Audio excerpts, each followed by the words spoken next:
Shalom，我係 Raymond，歡迎嚟到站在十字架下系列人生10堂課。今日係第10課，亦都係呢個系列最後嘅一課。父啊，我將我的靈魂交在你手裏。我哋死後會發生咩事呢？黑暗依然籠罩住大地，耶穌即將氣絕。當耶穌正呼吸住最後呢一啖氣嘅時候，我哋要從佢身上學習如何面對自己嘅死亡。耶穌大聲喊着說：父啊，我將我的靈魂交在你手裏。說了這話，氣就斷了。原文 pneuma 呢個字直譯係靈，喺呂振中譯本裏邊就係咁翻譯：父啊，我將我的靈託付在你手裏。呢個字嘅廣義可以譯做氣息或者性命。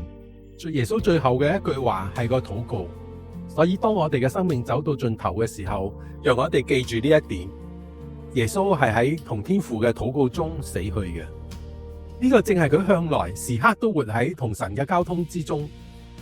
父啊，我將我的靈交在你手裏。呢啲嘅說話唔係冷漠，唔係疏離，而係一個兒子嘅說話，將佢嘅性命交託喺佢慈愛嘅天父嘅手裏。人經常話人之將死，其言也善。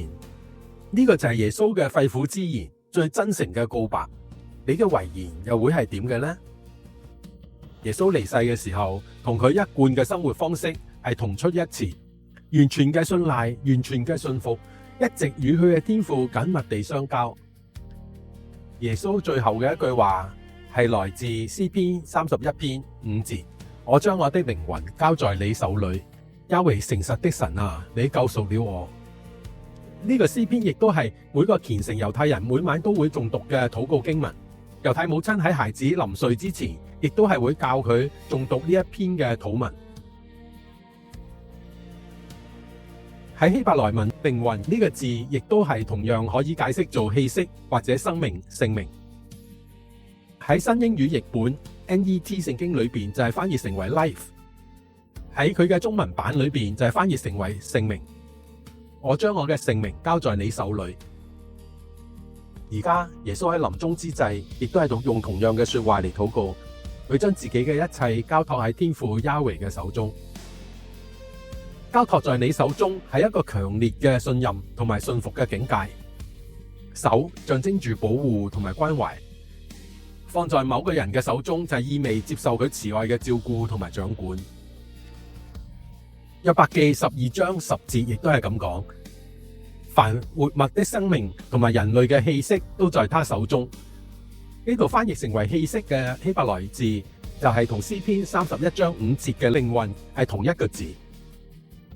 每一次嘅呼吸，生命裏邊嘅每一刻都係要由神慈愛嘅雙手托住。因此喺詩篇31章15節裏邊，大衛繼續表達咗呢個主題：我終身的事在你手中。My times are in your hands。我哋所有嘅時刻，每一天每一刻，都要喺慈愛嘅亞維神嘅手裏邊。神嘅手象徵住佢嘅主權同埋佢嘅保護。因此，當耶穌禱告話：父啊，我將我的生命交在你手中嘅時候，佢正係呼應緊詩篇31篇嘅核心。佢將自己嘅生命，將自己嘅一切都交託俾天父亞維。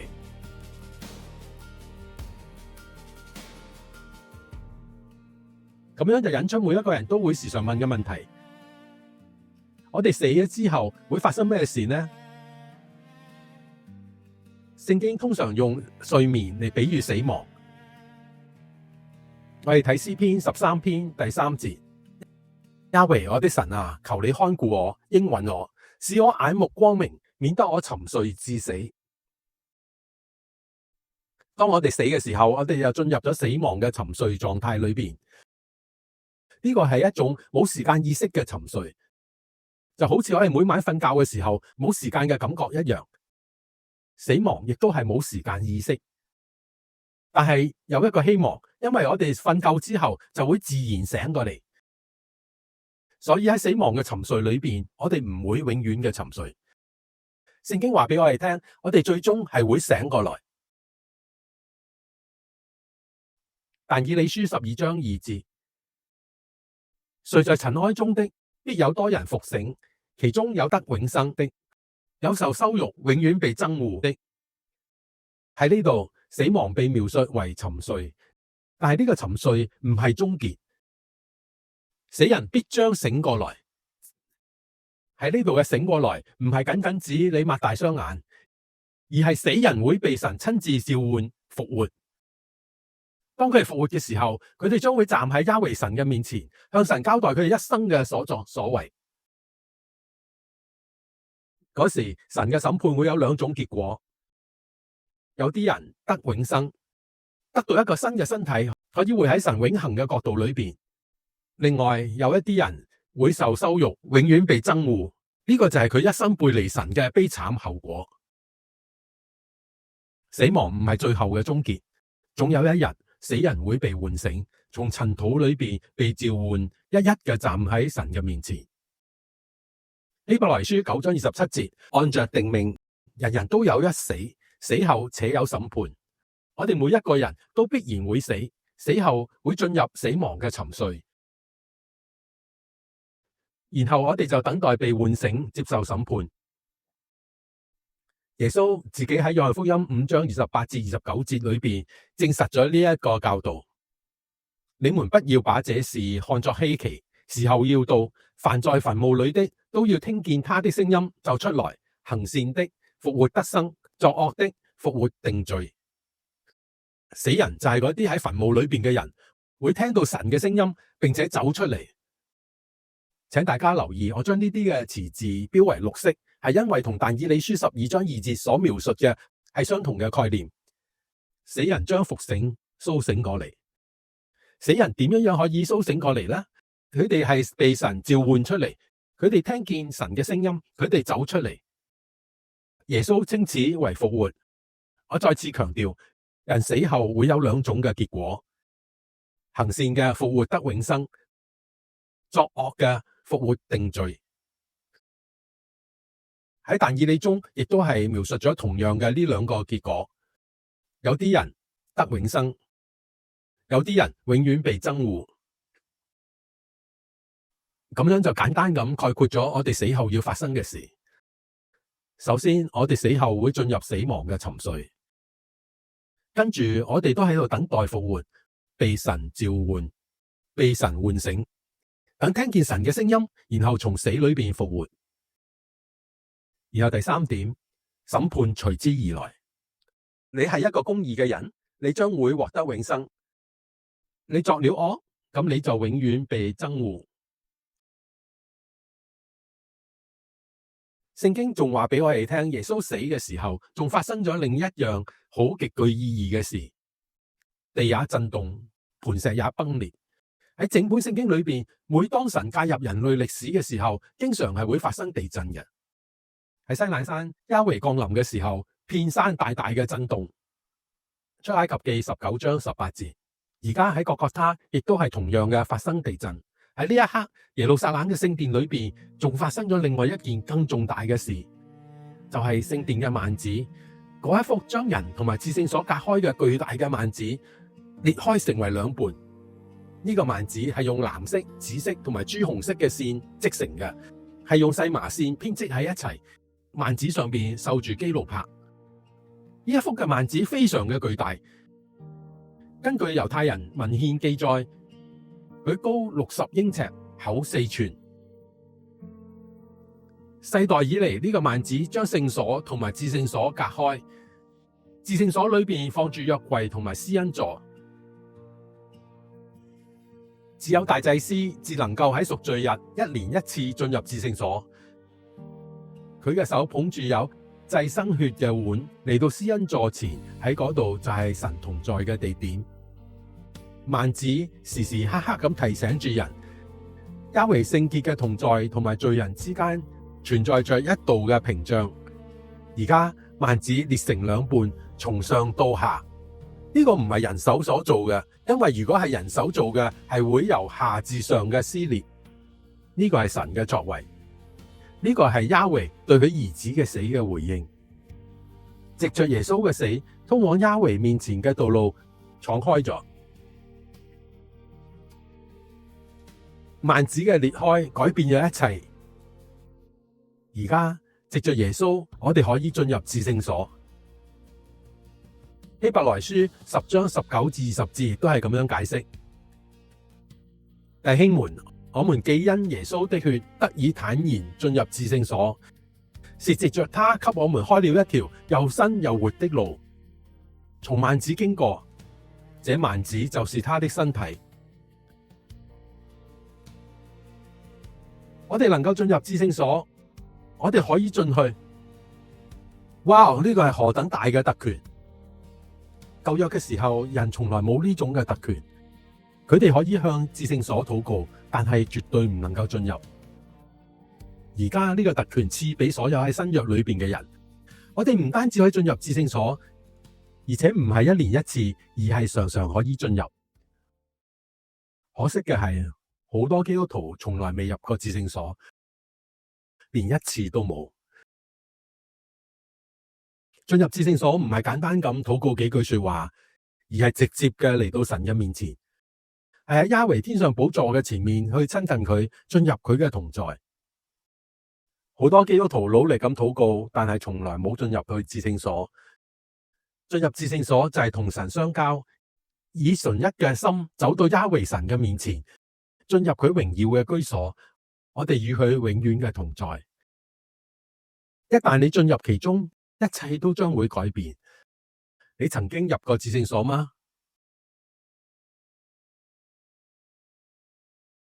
喺十字架下邊，嗰啲羅馬士兵好驚，佢哋見過死亡，佢哋執行過無數次嘅處決，但係冇乜嘢能夠令佢哋感到驚訝，冇乜嘢能夠使佢哋震驚。但係呢一次嘅死亡，耶穌嘅死，佢係截然不同。佢哋親眼目睹耶穌嘅死亡，佢哋聽見耶穌最後嘅禱告，佢哋感受到大地喺度震動，仿佛佢哋內心嘅深處有啲嘢被打開。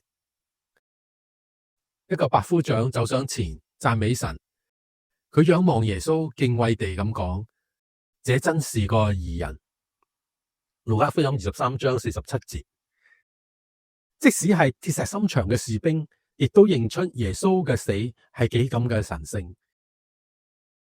其他嘅士兵加入咗百夫長嘅行列，佢哋顫抖住咁講：這真是神的兒子了。佢哋亦都認出耶穌係神嘅兒子，係為義死喺十字架上邊嘅義人。即使係呢啲鐵石心腸嘅士兵，亦都無法否認呢一刻嘅神聖。人群正係離開緊各各他山，聚集觀看嘅眾人看見了這所成的事，都隨着空回去了。呢啲人就係曾經高喊釘死他，釘死他嘅嗰一群人。呢啲人就係曾經嘲笑耶穌，叫佢從十字架上落嚟嘅嗰一群人。而家佢哋捶胸頓足，喺猶太人文化裏邊，呢個係表達緊悲傷、懊悔同埋醒覺嘅肢體語言。佢哋捶胸頓足回家了。佢哋見證咗神聖嘅一刻，一個聖人嘅死。各各他山而家安靜咗落嚟，只有少數嘅人冇離開。佢哋留喺十字架旁邊，我亦都想留喺十字架嘅旁邊。嗰啲從加利利跟隨耶穌嘅婦女們，佢哋遠遠咁企喺一邊，心碎不已，緊緊咁注視着佢哋所愛嘅人。佢哋冇逃跑，佢哋一直都企喺嗰度。佢哋沉默，佢哋堅定。當其他嘅門徒四散躲藏嘅時候，佢哋就喺呢度。當其他嘅人嘲笑耶穌嘅時候，佢哋留咗落嚟。當天色變黑，大地震動嘅時候，佢哋仍然站立喺十字架下邊。佢哋冇躲藏，佢哋留咗落嚟。當大家見證耶穌死亡嘅時刻，每一個人嘅內心都顯露咗出嚟。鐵石心腸嘅士兵，冷嘲熱諷嘅人群，更漠不關心嘅旁觀者，耶穌至愛嘅瑪利亞同埋約翰，嗰啲忠信嘅婦女們。士兵已經發聲，人群已經散去，嗰啲婦女仍然忠心到底。咁你呢？喺耶穌嘅十字架面前，我哋唔能夠保持中立，你會點樣回應呢？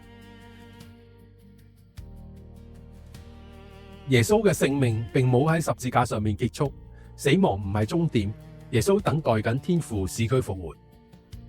地又震動啦，神嘅啟示嚟啦，亞維神使耶穌從死裏邊復活，有主嘅使者從天上下來，將墳墓嘅石門滾開，看守嘅人因為使者嚇到渾身亂戰，甚至同死人一樣。復活已經發生，墳墓空咗，他不在這裏，已經復活了。耶穌唔係自己復活，而係亞維神使佢復活嘅。呢個就係福音嘅信息，復活嘅信息。總而言之，義人耶穌蒙亞維悅納，亞維使佢從死裏邊復活。耶穌已經證明佢係我哋得救嘅完美獻祭，藉着耶穌，聖殿嘅幔子裂開咗，我哋得以進入到至高神亞維嘅面前。耶穌用一個復活嘅新身體向門徒顯現。耶穌嘅復活唔係一個孤立嘅神蹟，而係一個新創造嘅開始。佢係新人類嘅原型，係所有跟隨佢嘅人嘅榜樣同埋保證。歌羅西書1章15節話：愛子耶穌是那不能看見之神的像，是首生的，在一切被造的以先。耶穌唔係亞維神，而係嗰不能看見之神嘅像，完美地反映咗亞維神。佢就係神心目中想要佢成為嘅嗰個人，一個完全嘅人，能夠反映神嘅形象。佢係從死裏邊復活嘅首生者，第一個以復活嘅身體復活。神係靈，冇肉身嘅。而家耶穌擁有榮耀嘅復活嘅身體，唔再死亡。擁有不朽嘅身體，並唔會使耶穌成為神，而係使佢成為新創造嘅創始者、先行者，從死裏邊復活嘅首生者。呢個對我哋意味緊乜嘢呢？當我哋跟隨耶穌喺新創造中復活嘅時候，保羅係咁樣話俾我哋聽，哥林多前書15章20至23節。但基督已經從死裏復活，成為睡了之人初熟的果子。死既是因一人而來，死人復活也是因一人而來。在亞當裏眾人都死了，照樣在基督裏眾人也都要復活。但個人是按着自己的次序復活，初熟的果子是基督，以後在他來的時候是那些屬基督的。因為耶穌已經復活，成為死裏復活嘅初熟嘅果子，所以凡屬佢行善嘅人喺耶穌再翻嚟嘅時候，亦都要復活得生命。最後每一個人都要復活，但係唔係每一個人復活都能夠得永生。只有嗰啲跟隨彌賽亞耶穌，遵行佢一切誡命並且行善嘅人，只能夠好似耶穌一樣，獲得新嘅不朽嘅身體，進入復活嘅生命。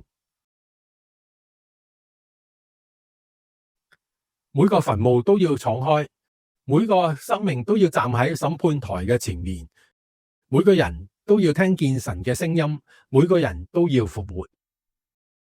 耶穌嘅復活就係復活得生命。榮耀嘅生命，不朽嘅生命，新造嘅生命。你係唔係能夠好似耶穌一樣咁樣復活呢？擁有新嘅復活嘅身體，取決於一個問題：你係唔係屬於基督嘅呢？你係唔係屬於基督？就係聖經所描繪嘅基督呢？可惜好多人就好似保羅曾經警告咁，好多人信嘅係另一個基督，而唔係聖經裏邊嘅基督。請聽保羅嘅警告，省察你嘅信仰，確保你係屬聖經裏邊所描述嘅基督，否則你嘅信仰亦都會係徒勞無功。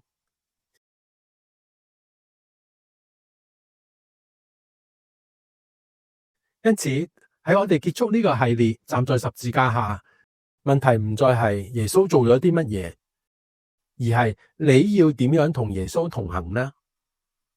耶穌嘅死同埋復活，為你開闢咗永生嘅救恩嘅路，幔子已經裂開，你願意進入至聖所，親近天父阿爸亞維嗎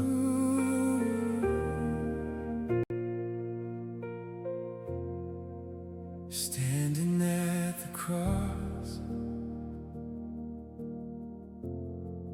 I step into the light of grace. For Jesus' death the veil is torn, the way is open to all. The one who died now lives again. The risen Lord calls my name. I deny myself, take up my cross, to walk the path Jesus walked, to love and to follow, stay faithful to the end. With every breath I'm praying, make my heart your home again. Abba Father, here I am. Forgive my sins and let me draw near. You tore the veil, you made a way. I stand in love, I stand in grace. Abba Father, here I am. All I am is yours today. You tore the veil, you called my name. I run into your arms again. Here at your feet I surrender. Every crown, every fear, every plan. Here at your feet I remember. It is finished, it is done in the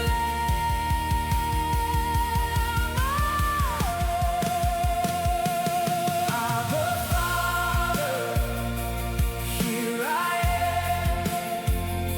Forgive my sins and let me draw near. You tore the veil, you made a way. I stand in love, I stand in grace. Abba Father, here I am. All I am is yours today. You tore the veil, you called my name. I run into your arms again.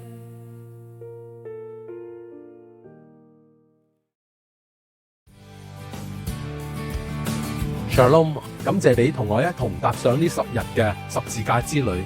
願耶穌十字架嘅信息同埋復活嘅大能，引領你進入與亞維天父神同在嘅至聖所，開啟你嶄新嘅生命。